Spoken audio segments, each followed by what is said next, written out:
to the Traveling Tech Guy podcast. I'm your host, JR.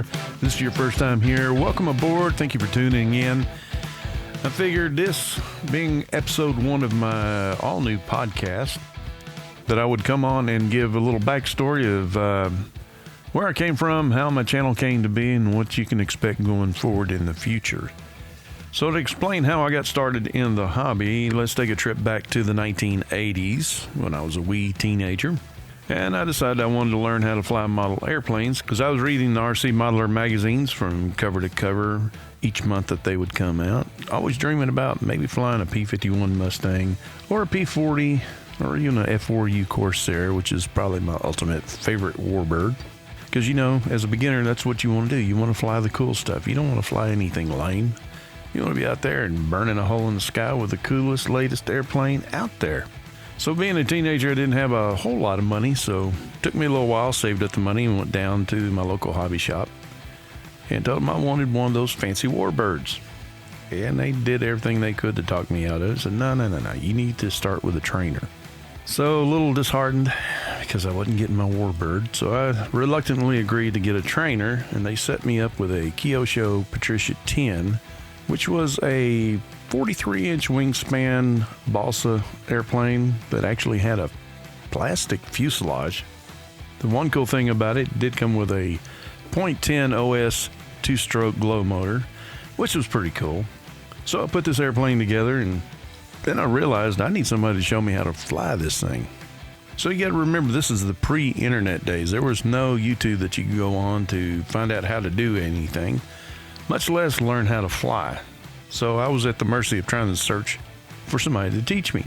So I ended up back at the local hobby shop telling them my dilemma, and the hobby shop owner, I guess he felt sorry for me, said, come up to my field and we'll see if we can't get it in the air.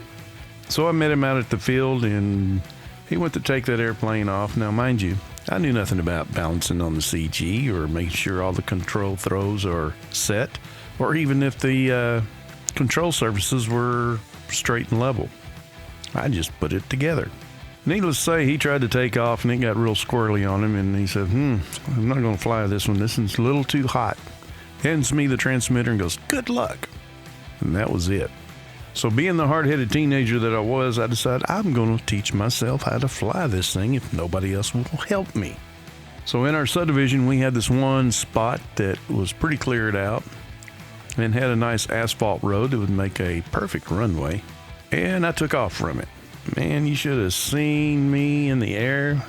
I would have made some of them aerobatic guys proud. I was doing loops and rolls and things that I didn't know what the heck I was doing. Doing so good, I crashed in my neighbor's yard. Now, you ought to have seen his face when I went up to the door and said, hey, I crashed my plane in your backyard. Can I go back there and get the pieces? Yeah, it was pretty priceless. So I spent more money, bought the replacement parts, put it all back together, and then set it up on the shelf and got disgusted and quit. And that's where a lot of beginners start out. They go out and spend a lot of money on an airplane only to crash, get frustrated, and quit, because I'd been there. Now let's fast forward to about 2008. I had a customer to come in to have viruses removed off of his computer and happened to see a icon on his desktop called RealFlight. Of course, I inquired about it, and he told me what it was. That really piqued my interest. So when he come to pick up the computer, he brought the transmitter, and he let me try it out. And the bug was back. I got bit again. So he invited me out to his home field to come out and try my hand at flying one of his airplanes. And little did I know he was getting me hook, line, and sinker back into the hobby. So I went and bought my own copy of RealFlight, put it on my computer, and off I went. It must have been at least 4.5 months before I bought my first, technically my second airplane, which was a FlyZone Mini Switch. If you don't know what that is, it is a foam electric airplane that has 2 canopies, and it allows you to switch between a high wing trainer and a low wing sport airplane. And it came as ready to fly, so everything was in the box, and I was good to go with that. I spent probably a little over $200 for the whole kit. Now, mind you, I still kind of knew about CG and balancing on it, but not 100%. So I took that plane off and got to where I could fly it, and it was doing pretty good up until I smacked it into the ground and destroyed it. So I ended up replacing it with another plug-and-play model, or P&P. And the biggest difference here that I didn't do the first time, I didn't quit. I kept flying.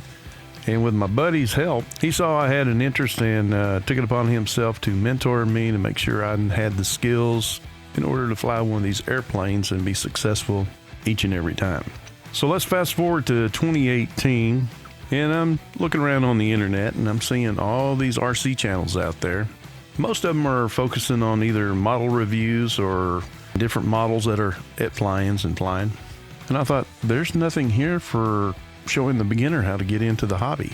So that's when a little light bulb moment went off in my head, and I went, I can share what I learned as a beginner with everybody else, and maybe they'll learn from my mistakes not to make them. So that's when the Traveling Tech Guy YouTube channel first began. Now you may be wondering, how does the channel name, The Traveling Tech Guy, relate to model RC airplanes? Well, RC airplanes is my passion, and a couple of sections of the channel name itself. The Tech Guy part is I've been a IT guy for the past 21 years professionally, and actually been in IT world since 1983, so I've been around for a minute. And the traveling part is that if you've seen any of my videos, you know that I travel around Texas and Louisiana to go see different fly-in events and shoot some of the most beautiful birds in action. So now you know the backstory on my channel. Now the podcast is something new that we're adding to it in addition to the videos. And what I plan to do is at least publish one podcast a week. And then when the flying season gets cranked up, I will talk about what's going on in the news as far as it goes towards the model RC airplanes, as well as talk about the highlights of the fly-in event that I had shot. And I'll also start mentioning the fly-in dates that are coming up this year, so that if you get a chance and there's one near you, that you can attend it and see what the hobby's all about. Because you'll not find a better group of individuals coming together with their passion for model aviation. So if all this sounds good to you, be sure to hit that like button and consider subscribing so you'll miss any episodes of the videos or the podcast. Until next time, I'll catch you later.